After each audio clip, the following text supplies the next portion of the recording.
Oi, pessoal, tudo bem com vocês? Estamos começando mais um podcast Max, o podcast da Inset Max, que esta semana, assim como em todas as outras, é um episódio com muita informação, muitas novidades e muitas curiosidades também. E falando em curiosidade, a gente vai falar sobre roedores.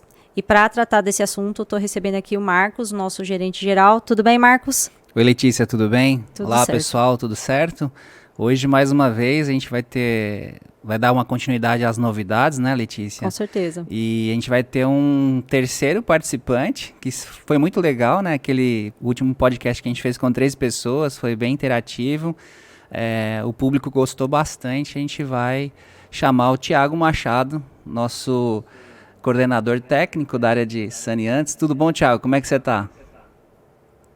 Fala, Marcos. Fala, Letícia. Tudo bem? Como é que vocês estão? Bem também. Tudo certo, Thiago? Esse formato é muito bacana, né? Porque isso permite que a gente faça interações a longa distância e convide mais de 2, 3 pessoas. É bem legal, bem bacana. Eu espero que consigamos bater o número da última apresentação, né? Não, bacana. E Letícia, assim, só para começar essa discussão de maneira assim bem polêmica, né?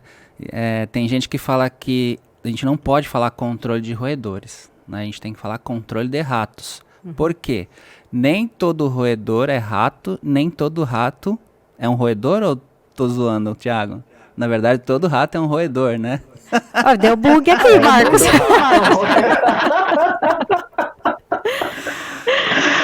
Na verdade, todo rato é um roedor, né? Mas nem todo roedor é um rato. Né? Exato. Olha lá, tá vendo?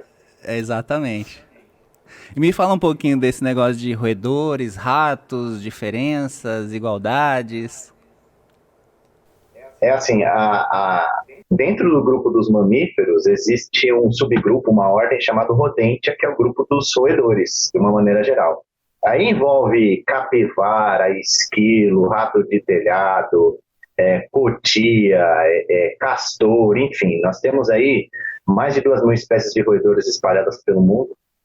E roedores são aqueles animais, aqueles mamíferos que possuem o incisivo central, né, bem desenvolvido. Eles não têm os caninos, têm os molares, ausência de caninos e os incisivos centrais bem desenvolvidos. Na verdade, no caso dos roedores sinantrópicos comensais, que são esses que causam algum tipo de injúria, né, os que são considerados pragas urbanas, os dentes desses animais crescem mais ou menos 2 milímetros por dia. Por isso que esses animais precisam desgastar esses dentes diariamente. Aí, geralmente, eles vão desgastar esses dentes em superfícies mais duras, mais rígidas que os próprios dentes. Então, é muito comum o roedor roer pedaço de parede, pedaço de madeira, pedaço de ferro, mas isso não quer dizer necessariamente que eles estão se alimentando daquilo. Mas uma das características dos roedores é justamente a presença desses incisivos centrais bem desenvolvidos. Legal, Thiago. Ô Letícia, e assim, me fala quais são as tuas dúvidas sobre ratos, sobre roedores, que tipo de pergunta você costuma se indagar, que tipo de dúvidas que você tem. E eu imagino que muitas das dúvidas que você tenha são as dúvidas do nosso público, né, do consumidor final. Como é que funciona isso? Marcos, bom, a primeira que eu sou curiosa por natureza, e aí eu até, coitado do Thiago, né, que toda hora eu tô perguntando para ele, Thiago, mas isso é verdade, isso não é verdade?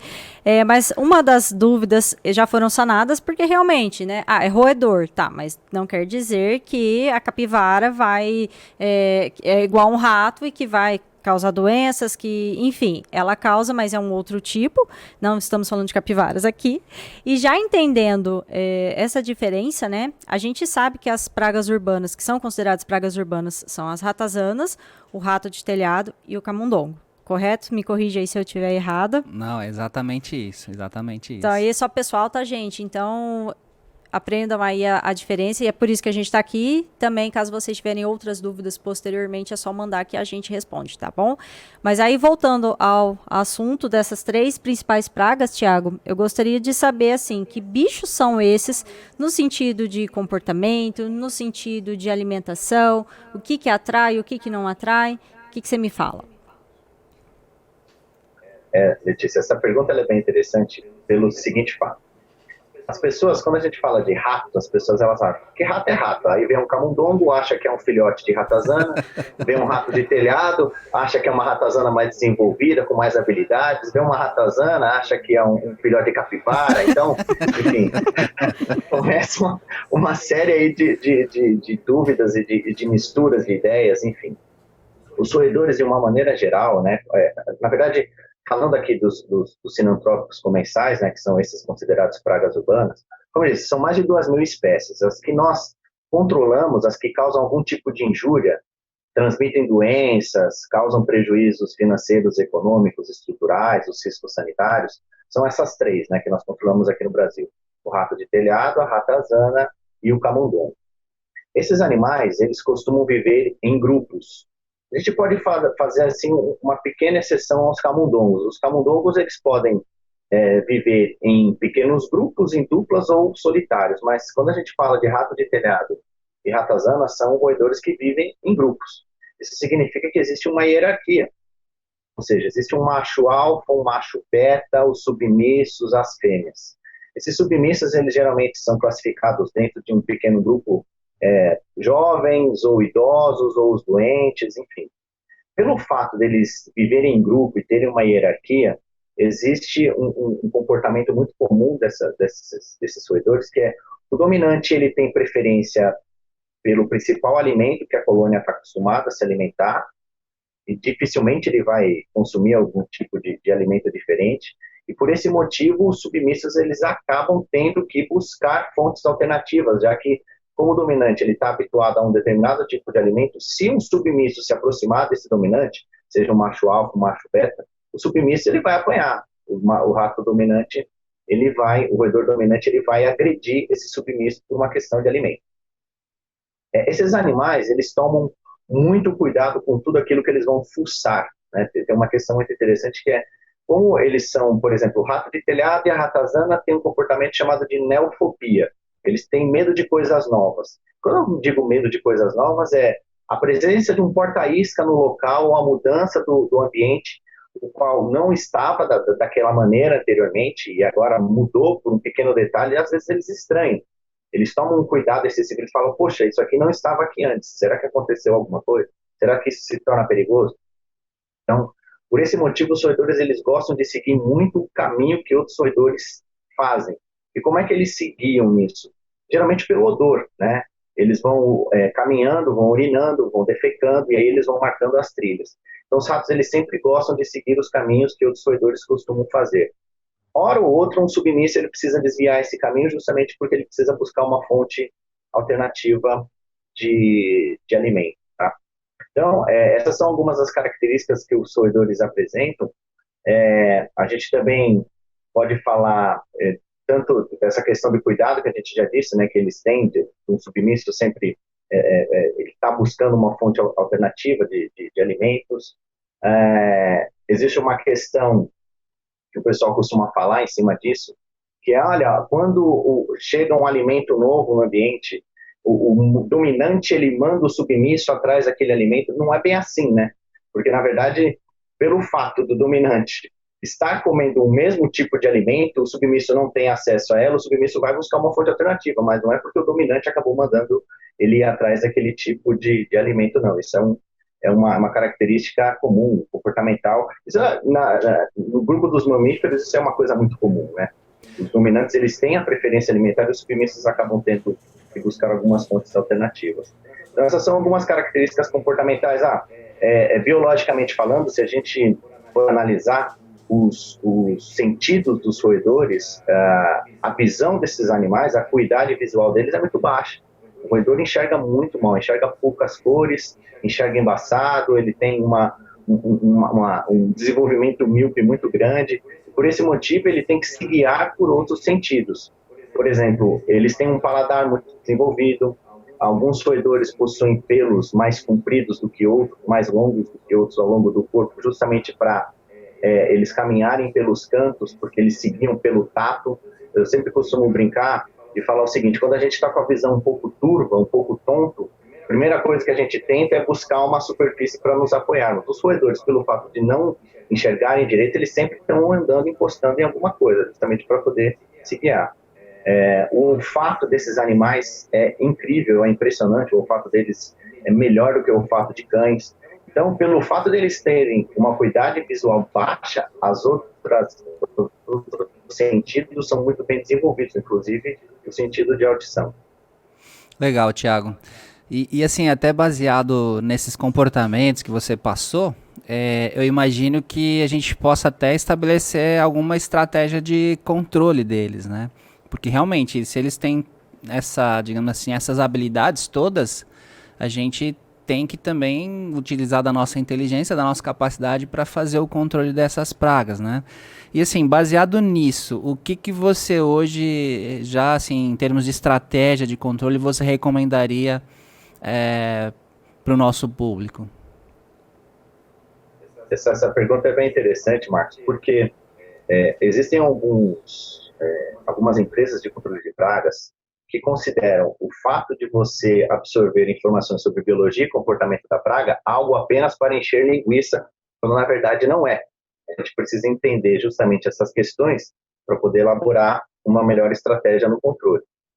Pelo fato, por exemplo, dos submissos buscarem fontes alternativas, toda vez que eles vão pegar alguma coisa nova, eles vão pegar aquilo e carregar.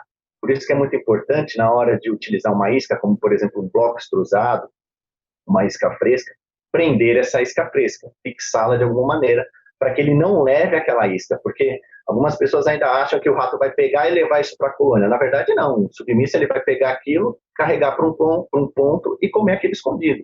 O roedor ele come praticamente aí 10% do seu peso por dia. Então ele pode comer uma isca, dependendo do tamanho do roedor, uma isca sozinho. Por isso que é muito importante prender as iscas. Outro fator, essa questão do consumo, né? Quanto que eles consomem por dia, quanto que a gente tem que iscar no local. Muito importante a gente sempre avaliar o índice de infestação, se está baixo, médio ou alto, para que a gente possa elaborar uma melhor estratégia de posicionamento das iscas, quantidade de iscas por porta-isca e em quantos dias eu vou ter que retornar lá para justamente repor essas iscas. Porque, como eles comem 10% do seu peso por dia, se você colocar lá um bloco de 20, 25 gramas no local, se é uma ratazana que pesa 250, 300 gramas, ela come de 25 a 30 gramas por dia. Um bloco é pouco para ela. Ela pode comer aquilo tranquilamente. Então é muito importante prender, retornar lá para sempre estar repondo as iscas. A gente costuma até falar, né? Quando você pega de médias a altas infestações, coloque lá 2 iscas pelo menos por ponto de escagem. Quando você for retornar lá para fazer um monitoramento, dobre essa quantidade de iscas, para que todos os membros da colônia tenham acesso àquela isca. Porque senão, hora ou outra, pode acabar ocorrendo o que a gente chama de efeito bumerangue. Né? Pelo fato de você aumentar de início a disponibilidade de alimento e depois acabar restringindo isso, porque você não voltou lá para repor, o que vai acontecer é que apenas alguns roedores vão ter acesso àquela isca. Esses roedores que comeram as iscas, evidentemente, morrerão, e as fêmeas elas entrarão no cio novamente para se reproduzir. E aí cada fêmea vai ter lá de 8 a 12 filhotes, dependendo da espécie. Os camundongos têm aí de 8 a 10, mais ou menos. E esses filhotes, eles acabam, alguns, repondo o espaço daqueles que morreram, que comeram primeiramente a isca, e os outros roedores, pelo fato de eles se desenvolverem muito rápido, chegarem à maturidade sexual muito rápido, eles acabam sendo expulsos da colônia e indo formar outras novas colônias. Aí você volta com o efeito bumerangue, né? Você lança uma destatização mal feita, você começa com uma destatização mal feita e volta com uma dispersão de colônia. Então, essas coisas, essas pequenas informações essenciais, elas são importantes. Até mesmo o fato do roedor se guiar muito mais pelo tato, por exemplo, pelo olfato, é muito importante posicionar os porta-iscas nos cantos, nos pontos, porque o roedor ele não vai ficar andando livremente como em qualquer outro animal no meio do caminho, ele sempre vai estar se guiando pelas paredes. Então, esses detalhes, eles são importantes, são bem interessantes da gente levar em conta na hora de elaborar uma estratégia de dessatização. Certo, Thiago. Uma dúvida aqui. Lógico que depende do nível de infestação, depende do local, para você elaborar a melhor estratégia de controle desses roedores. Mas, assim, no caso de monitoramento, apesar de ser relativo, a pessoa ela tem que monitorar todo dia, uma vez por semana, de 3 a 4 dias? Essa é a primeira pergunta. E a segunda pergunta que você falou, que é muito... uma coisa que você falou que eu achei muito interessante é com relação aos dominadores ou submissos. Como é que esses animais, eles distinguem quem é que manda? É pelo cheiro, eles cheiram uns aos outros, igual o cachorro faz? Tem um outro tipo de característica? O que você me fala sobre essas duas questões? Eu vou começar pela última, tá? Os mamíferos, de uma maneira geral, quando eles vivem em grupos, geralmente o maior, o mais forte, é o que tem a dominância do grupo. Isso tem a ver com a quantidade de testosterona que cada animal tem. Por exemplo, no caso de leões. Leões, aqueles que têm as jubas mais escuras, geralmente são os mais dominantes porque eles têm mais testosterona. No caso dos roedores, está relacionado, por exemplo, rato de telhado, está relacionado com a coloração. O rato de telhado, muitas pessoas chamam de rato preto. Mas eu confesso para você, eu posso até perguntar para o Marcos, se ele já viu algum rato de telhado extremamente escuro preto. Eu nunca vi. Eu já vi cinza mais escuro, mas um escurão nunca vi. Mas tem a ver com a cor da pelagem, tem a ver com o tamanho do roedor. Isso define quem vai ser o dominante e quem vai ser o submisso, porque vai chegar uma hora que o macho ele vai querer sempre um mais jovem, né? Um jovem que está em crescimento dentro daquela colônia, ele vai querer tomar o lugar do mais velho. E aí isso vai depender muito da força que ele vai ter. Isso está relacionado bastante com a questão da quantidade de testosterona. E em relação ao monitoramento, o que dá para a gente dizer é o seguinte: quanto antes você voltar, melhor. É que se a gente for falar para empresas de controle de pragas, logisticamente falando, não dá para o cliente, para o controlador de pragas, né, para a empresa de controle de pragas, retornar no cliente todos os dias. Então, o ideal é que no máximo em 5, 7 dias ele esteja retornando lá para fazer esse monitoramento, para verificar se precisa repor a isca, se ele precisa, às vezes, trocar o tipo de isca, se ele precisa trocar a posição do porta-isca. Tudo isso ele vai acabar analisando no monitoramento. Mas em 5 ou 7 dias, no máximo, ele tem que retornar lá no local. Senão vai começar a dar essa questão de você começar a perder o controle, começar a perder a mão. Mesmo porque, como os roedores eles são muito desconfiados, principalmente rato de telhado e ratazana, você tem que estar sempre repondo aquela isca lá para que ele continue com aquela pegada, né? A isca continue sendo bastante atrativa e palatável para ele. Ele precisa, não vou desacostumar disso não, eu vou continuar nisso aqui, e vamos lá, tá dando certo, é assim que a gente tem que fazer, senão a gente vai acabar perdendo a mão, né? Essa é a grande questão. Verdade, Thiago. E assim, uma dica também que eu sempre falo, Letícia, no controle de ratos, a gente não pode ter dó de produto e de porta-isca. Então, você vai iniciar o controle, você está sendo chamado porque existe uma infestação, a gente deve colocar bastante raticida. Até porque o raticida, daqui a 5, 7 dias, se ele não for consumido, você pode pegar e retirar e usar em outro lugar, ou remanejar os pontos, pegar de um ponto que não foi consumido, passar para um outro que está sendo consumido, né, em grande quantidade. Então, no controle de roedores, né, de ratos, quanto mais pontos você tiver, né, quanto mais raticida você tiver no ambiente, mais rápido vai se dar esse controle. Né? E assim, reforçando essa questão, Thiago, da anelfobia, teve uma ocasião que a gente teve um cliente que ele comprou raticida, ele estava acostumado a utilizar bloco, e passou a utilizar o girassol. E por incrível que pareça, não teve consumo. E a gente sabe que o girassol é uma isca extremamente atrativa. E ele já estava ficando chateado, assim, sabe? Reclamando que o produto não tinha funcionado e tal, não sei o quê. E passou uma semana, eu falei assim, olha, aguarda uma semana e retorna pra gente. Passou uma semana, nada também. E eu falei, tá acontecendo alguma coisa. E era anelfobia. No 11º dia, os roedores começaram a consumir em grande quantidade. Nessa ocasião, eu lembro até, eu já estava até indo no local, e ele me ligou, não precisa vir mais não, porque começaram a consumir. Pô, mas agora eu tô indo, agora eu vou tomar pelo menos um café contigo. Com certeza. Porque realmente demorou demais. Eles têm essa característica, esse comportamento de neofobia.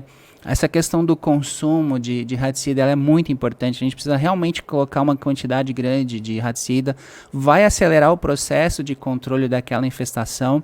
Eventualmente, não foi consumido, você retira, né? Você passa para outro lugar.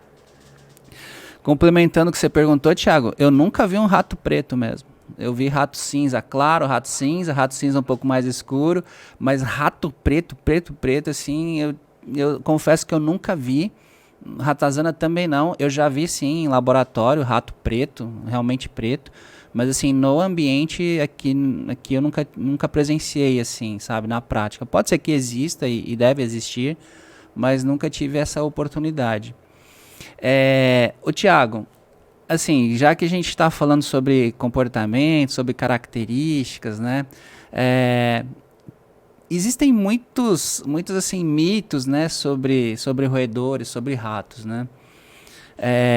Existe um mito, por exemplo, que você não pode pôr a mão no raticida, porque senão ele não vai consumir. Isso é verdade? É mentira? Como que é? Isso aí, Marcos, é assim, se a gente parar para pensar nessa questão do odor, né? Porque falam, poxa, se você realmente colocar a mão no raticida, o teu cheiro vai ficar impregnado na isca e o roedor vai deixar de consumir. Aí a gente volta naquele conceito, né? Nós controlamos roedores sinantrópicos comensais, ou seja, são roedores que estão habituados com o nosso comportamento, acostumados a viver onde nós vivemos e comer o que nós comemos. Se a gente pensar numa sessão de hortifruti, todo mundo coloca a mão lá no tomate, na cebola, e o roedor desce e come aqueles, sejam vegetais, sejam frutos, sejam legumes, enfim, eles estão ali o tempo todo consumindo. Então, o nosso cheiro nunca atrapalhou o processo de dessatização. O que atrapalha, assim, é, por exemplo, se uma pessoa fumar.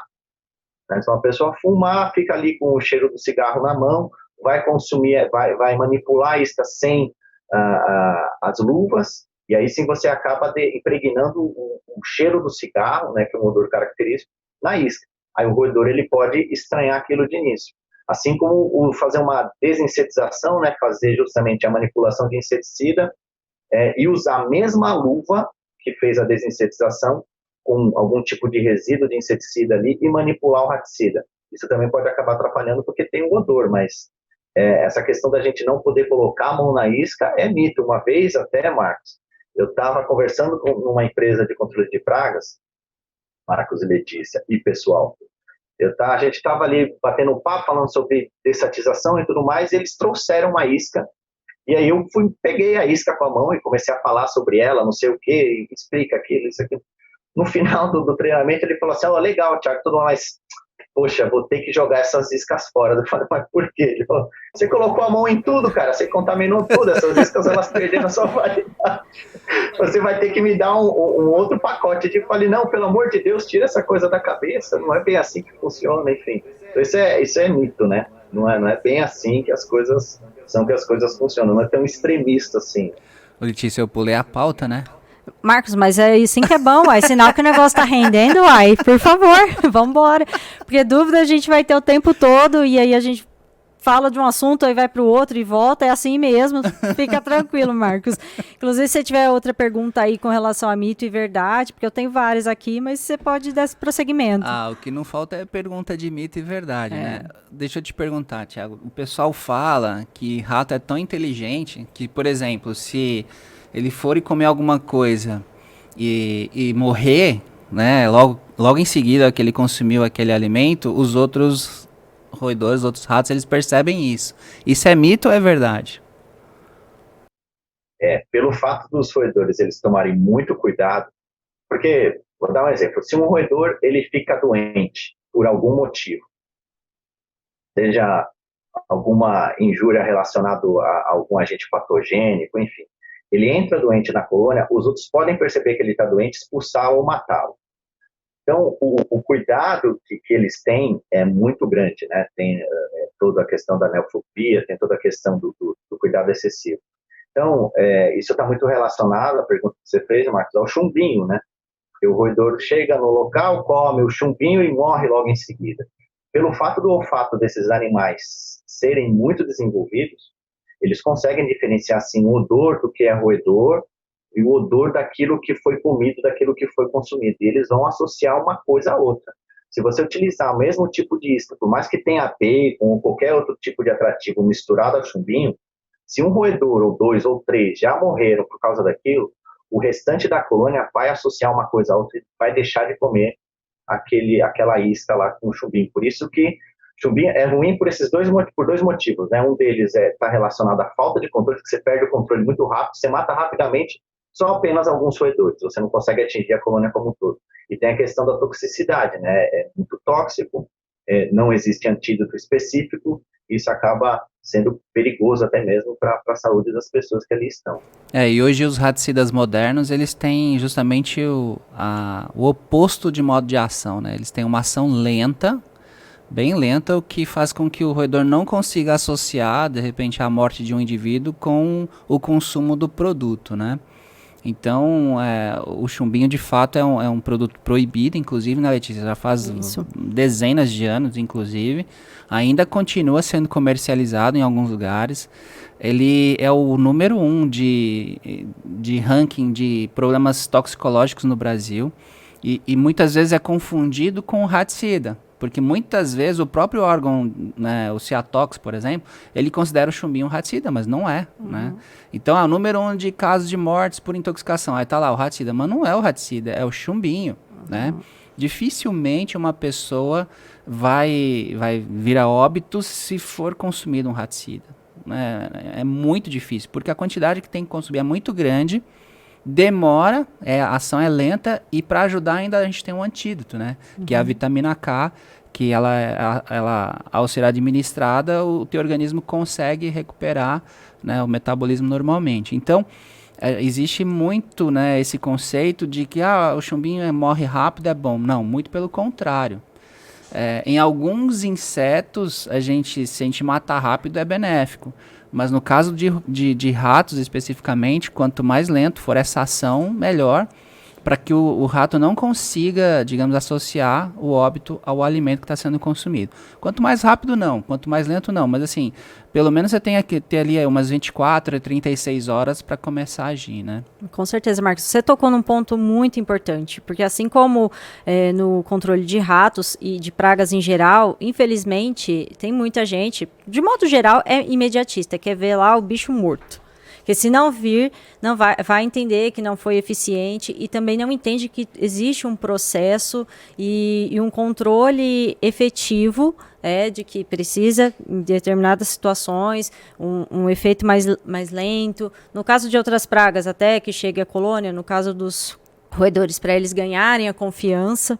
Né? Então, assim, também tem muito essa questão de cultural, né, Marcos? Sim, e Tiago, vocês que estão aí, principalmente o Tiago a campo, atendendo aí as empresas, devem ouvir muitos relatos de clientes que falam, olha, mas não matou na hora. Gente, não é bem assim. Né? Sim. E aí, puxando o gancho também, Marcos, Tiago, um mito, uma coisa que eu lembrei, que fala, porque veneno bom é veneno que seca o rato.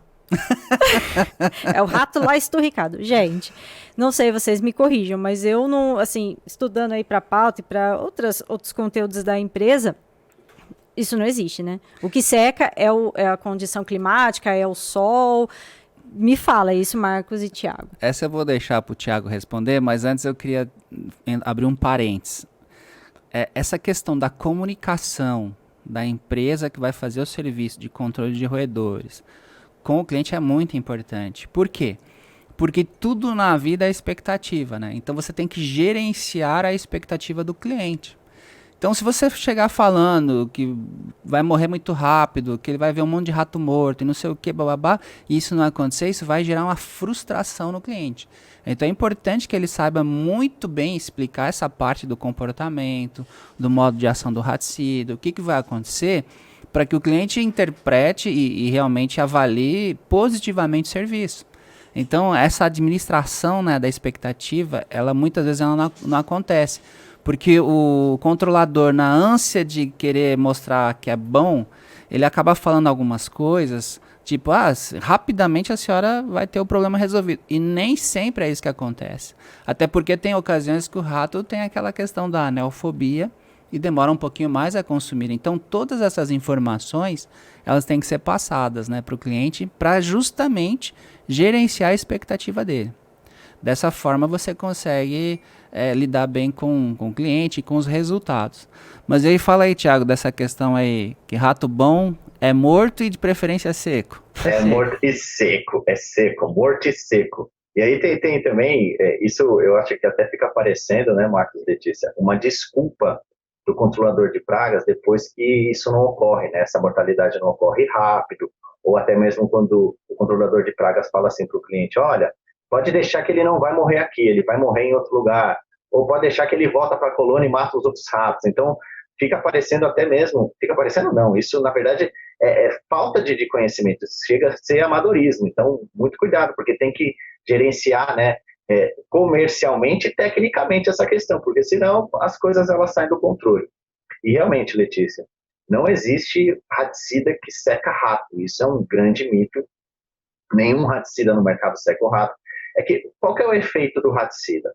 O raticida, como por exemplo os cumarínicos, a gente usa bastante Prodifacum, né, na nossa formulação. O Prodifacum, ele causa fragilidade capilar. O que isso significa? Os vasos sanguíneos eles vão se rompendo aos poucos, né?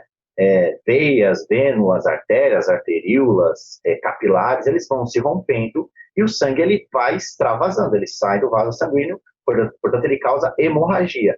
Naturalmente, o corpo ele iria coagular esse sangue, só que o raticida ele também é um anticoagulante. Então o animal ele continua sangrando ali. Nisso ele acaba perdendo água, né, porque a gente tem uma concentração de água no sangue. Mas isso não significa que o roedor ele vai secar, porque não dá para secar um roedor com nenhum tipo de substância química, principalmente um raticida, não tem como isso acontecer. Isso está muito mais relacionado, como você bem disse aí, Letícia, ao fato do ambiente. Se for um local quente e seco, ele pode secar mais rápido, mas é devido ao ambiente. Isso também não significa necessariamente que ele não vai liberar um odor. Ele cheira menos, mas vai cheirar. Cheirar é apelido, então, né? Ele fede, né, Thiago? A carniça. Português claro. Português claro, ele vai feder, vai impregnar, e aí acaba atraindo moscas. Então, poxa, onde que ele vai morrer? Não dá pra gente saber onde ele vai morrer. O que a gente sabe é que, geralmente, ele come o raticida, como ele não vai morrer de forma instantânea, com o tempo que ele vai começar a se sentir mal, principalmente tontura porque ele está perdendo sangue, enfim, o sangue vai sair pelos olhos, pela genitália, pelo ânus, pela boca, pela orelha, enfim.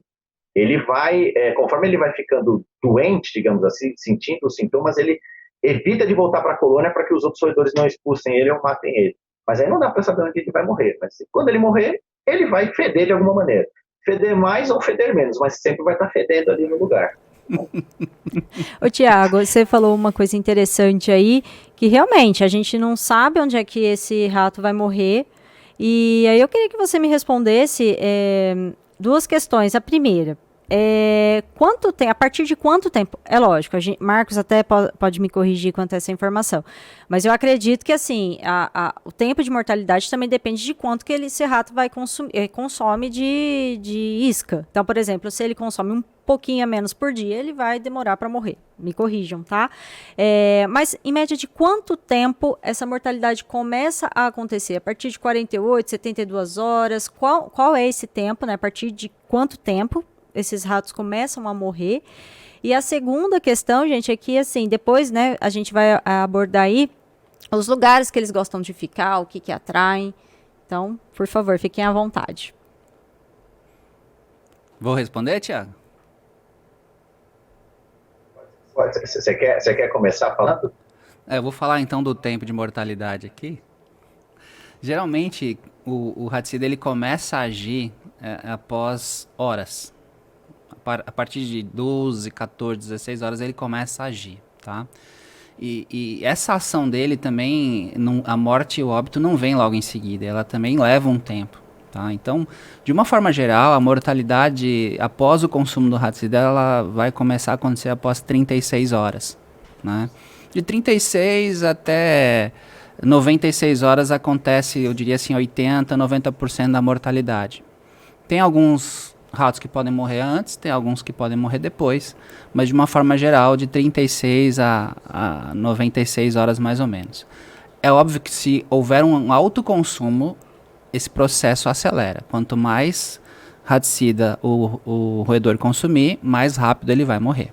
Tá? Então, existe uma relação direta porque é uma relação de dose. Né? Então, até assim, um conceito também que a gente gosta de falar bastante, que tudo pode ser veneno. Vai depender da quantidade que você consumir. Se você beber 1.000 litros d'água, significa dizer que você morreu afogado, né? Você pulou numa caixa d'água e você por ali ficou, né? Então, tudo vai depender da dose. Então, quanto maior a quantidade de produto consumido, maior a velocidade de mortalidade. Mesmo assim, dificilmente você vai ver um roedor morto com 12 horas. Provavelmente ele vai morrer com 24 horas, mas é muito raro porque é característica desse produto químico. É até muito interessante porque você, em caso de um acidente, você tem tempo para ministrar o antídoto, né? Principalmente com animal doméstico, né? Tipo cachorro, principalmente, que é muito curioso, vai lá e consome. Gato é mais raro ele consumir raticida. Eu, pelo menos, eu nunca vi, mas assim, cachorro é muito comum. Até pela curiosidade deles, né? Tiago, e com relação a essa questão das localidades, como é que a gente pode diferenciar uma espécie da outra, tanto por características físicas deles, como de ambiente, assim?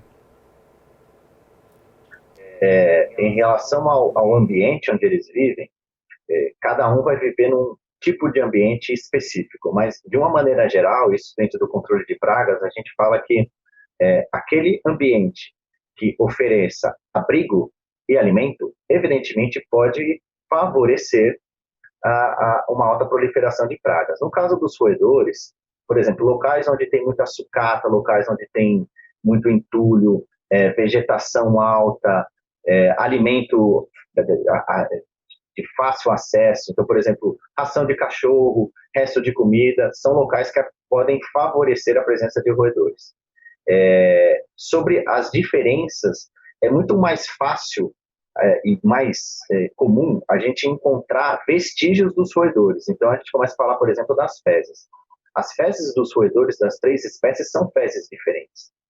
E é por aí que a gente começa a avaliar a espécie e o nível de infestação no local.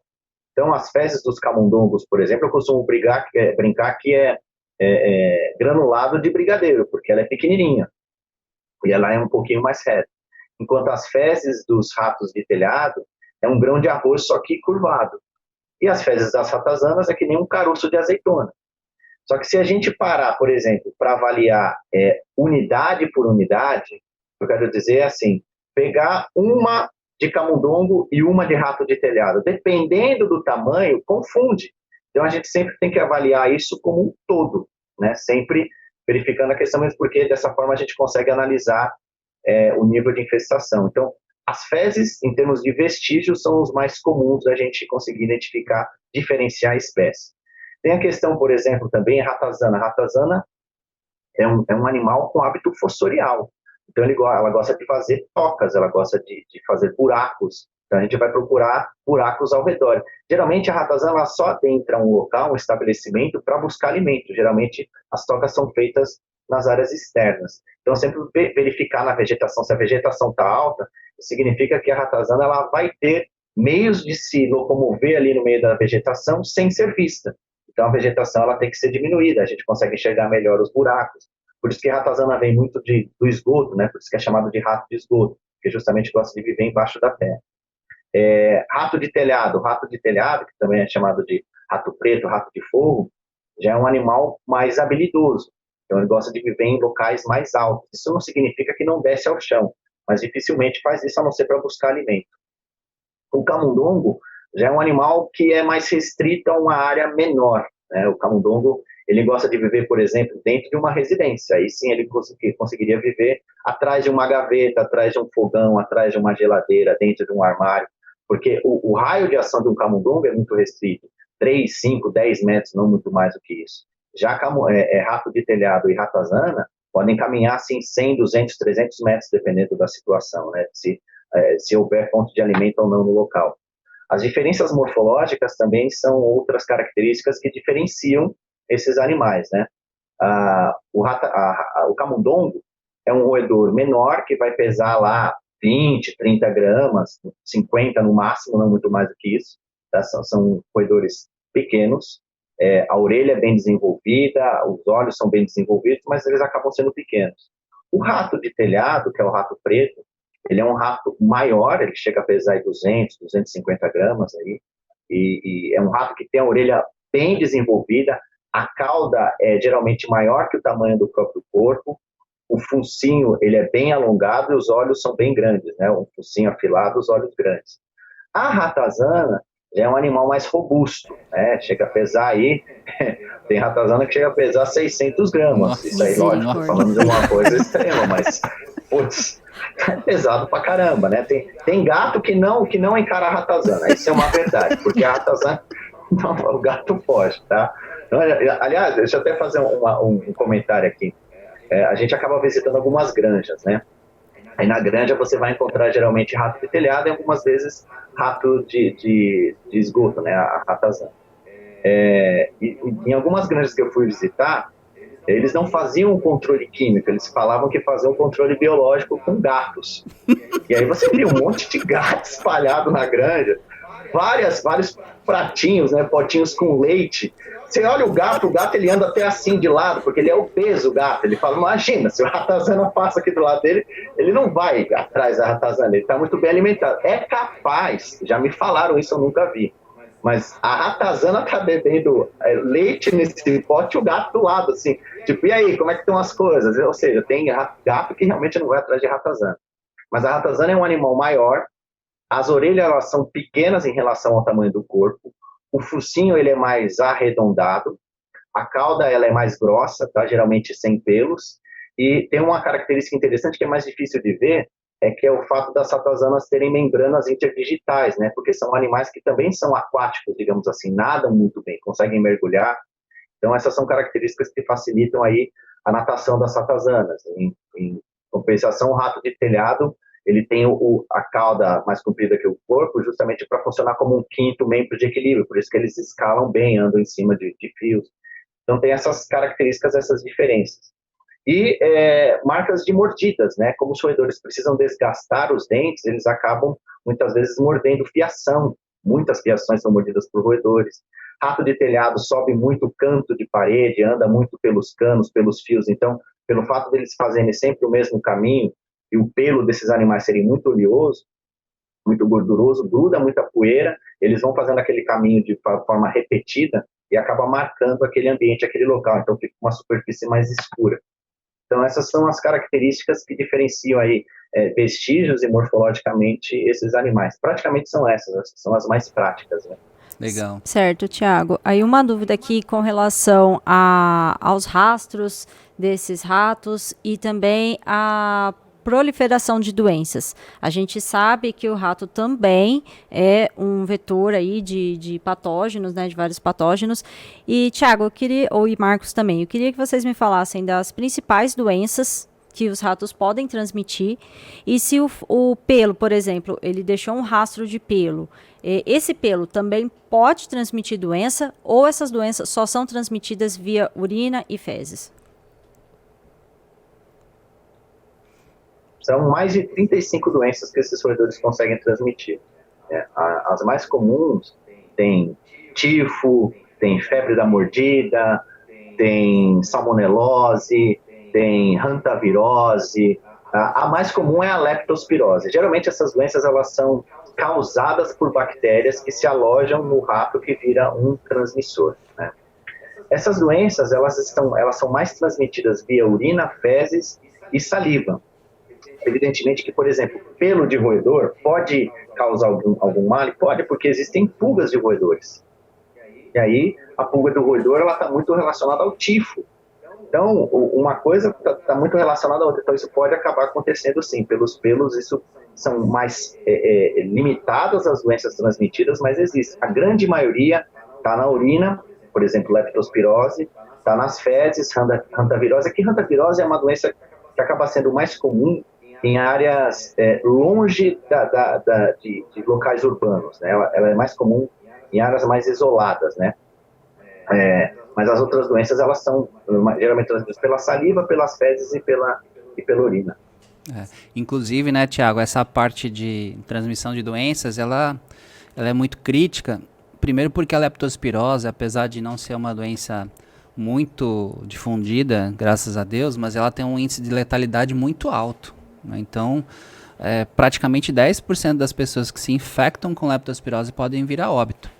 Se você fizer uma comparação com a dengue, 0,03%. Se você fizer uma comparação com a Covid no Brasil, que está dando na faixa de 2,2%, eu diria assim que ela é 5 vezes mais letal do que a Covid.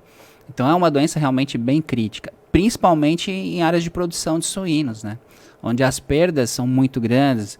Acontece aborto, acontece uma série de situações que prejudicam muito a produtividade de uma granja de suínos. E por falar em granja, Tiago, são ambientes assim, extremamente propícios, né, a infestações muito grandes. E tem algumas pessoas dizem que não é possível ter ratazana e rato de telhado junto no mesmo ambiente. Eu te diria o seguinte, eu já visitei granjas que tinham as duas espécies. O que precisa ter é alimento e espaço para ambas. Tendo alimento e espaço, você vai ter ali duas espécies e a gente chegou à conclusão que tinha uma terceira espécie, que era um rato silvestre, que também vinha visitar ali e se alimentar da ração. Então é muito comum assim, a gente ver espécies juntos, desde que existam as condições ambientais adequadas, né? Principalmente espaço e alimento. Então se você tiver alimento, tem para todo mundo, tem muita briga, sim, a gente percebe isso, mas é impressionante como eles também têm essa capacidade. Eventualmente, num lugar onde você não tenha tanto espaço ou tanto alimento, eu acredito que a ratazana, por ser muito mais forte, ela acaba dominando o ambiente, ou então ela subjuga um rato de telhado a ficar lá em cima, e ele para descer vai ter mais dificuldade, né, para se alimentar. Mas existe essa possibilidade sim, né? O Tiago, tem aqui uma outra curiosidade, até voltando um pouquinho nesse aspecto da saúde. O pombo, ele pode causar mais doenças que o rato? Até por isso ele é chamado rato de asas. Rato de asas. O pombo tem uma característica que é muito peculiar, porque é uma ave, e é lógico, evidentemente, a gente está comparando um mamífero com uma ave, mas a facilidade de dispersão do pombo é maior do que a do roedor. E outra, as pessoas elas se aproximam muito mais dos pombos do que dos roedores, porque o pombo tem um apelo emocional, tem aquela questão, olha, é um mensageiro da paz, os idosos adoram ficar alimentando o pombo, tem essas questões. Os pombos, eles chegam a transmitir mais de 70 doenças. A gente está falando de 35 contra mais de 70. Então, são coisas assim que chegam a ser assustadoras. E o pombo vai voar, vai bater as asas, as pessoas estão próximas. Então, a chance de você ser contaminado por uma doença transmitida pelo pombo acaba sendo até maior do que em comparação às doenças transmitidas pelos roedores. Ainda só queria fazer uma observação do que o Marcos comentou na última, a questão da granja, sobre a coexistência, né, dessas espécies. Eu já fui visitar granjas e foram pelo menos duas, tá, que eu vi essa situação. Eu entrei na granja e nos morros, algumas granjas tinham ali algumas áreas com morros, né, eu vi tocas. E eu já fui logo falando, aqui é ratazana, certeza que isso aqui é ratazana. Quando eu cheguei no local para fazer uma avaliação melhor, o que existiam lá eram muitos ratos de telhado. E daí aquela questão, poxa, mas será que o rato de telhado está fazendo toca? É que, na verdade, provavelmente foi um nicho que ficou aberto ali, né? Eram ratos de esgoto, foi controlado, tá aí a importância de entender a diferença das espécies para você fazer o correto controle. Foi controlado muito bem a ratazana e deixou esse nicho, essas tocas para os ratos de telhado, que eles acabaram se proliferando mais. Então, tudo isso que a gente está conversando aqui é extremamente relevante para as pessoas absorverem e falar, eu tenho que realmente fazer uma avaliação melhor dessas questões aí, porque senão eu vou acabar controlando uma espécie e ajudar a proliferar outra. Então, enfim, tome cuidado, gente. É uma informação muito relevante, né, Marcos? Que a gente não faz ideia. Você vê lá o pombo bonitinho também, voando. E haja gente dando comida para pombo, né, Marcos? Muita gente. Eu já briguei com um monte de senhorzinho, viu, Marcos? Já. A gente não pode, mas eu não fazia ideia de que essa letalidade é maior, né, com relação aos roedores. E aí, falando aí de abrigo para esses roedores, alimentos e tudo mais, me contem uma coisa. Mito ou verdade? Rato gosta de queijo? Eu acho que sim, né, Thiago? Principalmente o camundongo, né? O queijo é um alimento disponível dentro das residências.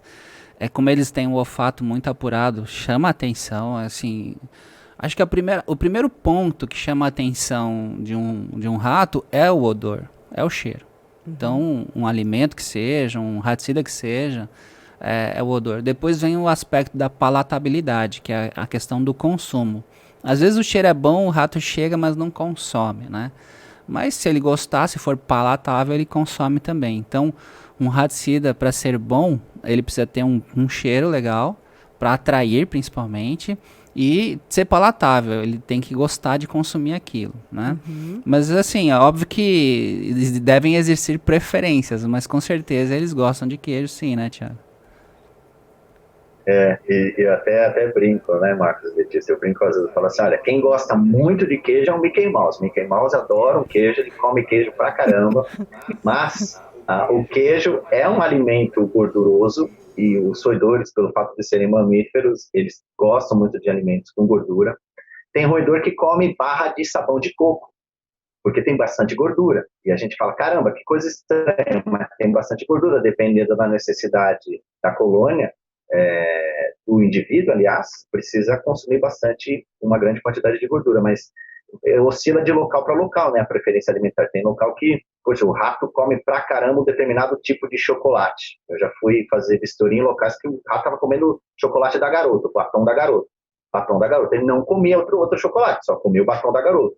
Talvez, pelo fato do batom da garota ter mais gordura, não dá para saber, mas os alimentos mais gordurosos geralmente chamam bastante atenção. E o Marcos destacou uma coisa bem interessante, que é o olfato.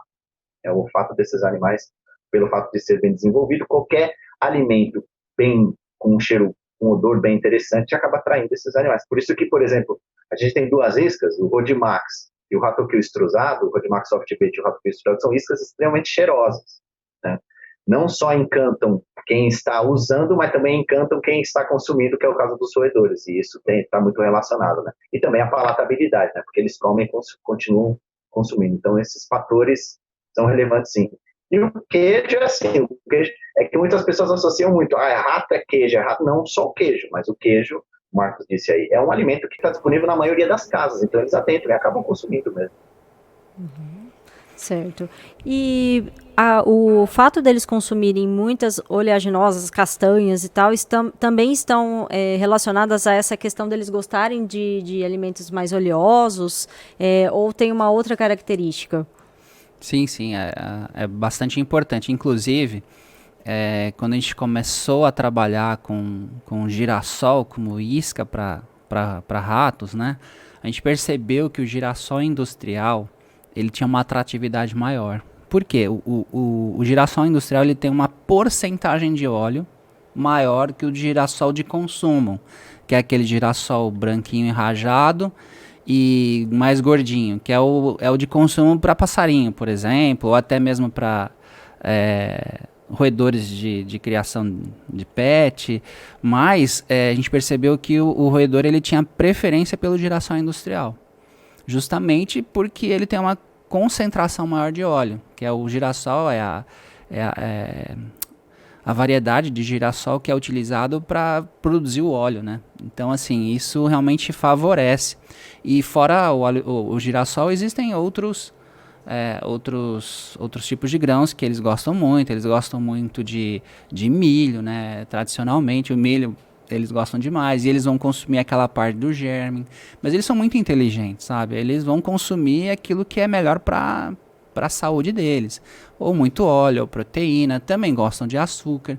Existe um estudo que diz que os produtos têm que ter pelo menos 5% de açúcar, no caso um produto formulado para aumentar a palatabilidade.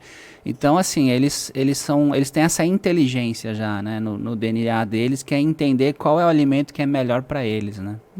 E aí, basicamente, é isso. São gorduras, né, os lipídios, as proteínas e os açúcares, né? Certo. Bom, vamos se dizer que eles não são bobos, né, Marcos? Gostam de tudo que é bom, né? Não, é verdade, e a maior parte, como eles estão acostumados a viver entre os seres humanos, né? Então, eles gostam do que a gente gosta, né, Marcos? Sim. E aí, assim, só pra gente encerrar o nosso episódio hoje, que, aliás, tá muito interessante e eu acho que daria pra conversar umas 2 horas, né? Mas o pessoal que já me encontrou falou menos, né? Você tem mais alguma pergunta, mais alguma consideração a fazer? Não, da minha parte é isso, Thiago. Você tem alguma consideração a fazer em relação aos ratos? Não, gente, acho que a gente conseguiu abordar bastante os assuntos, lógico, não dá para esgotá-los, né, mas fluiu bem, realmente, e, enfim, existem coisas, mais uma vez, se reforçando para as empresas de controle de pragas, até mesmo para o consumidor final.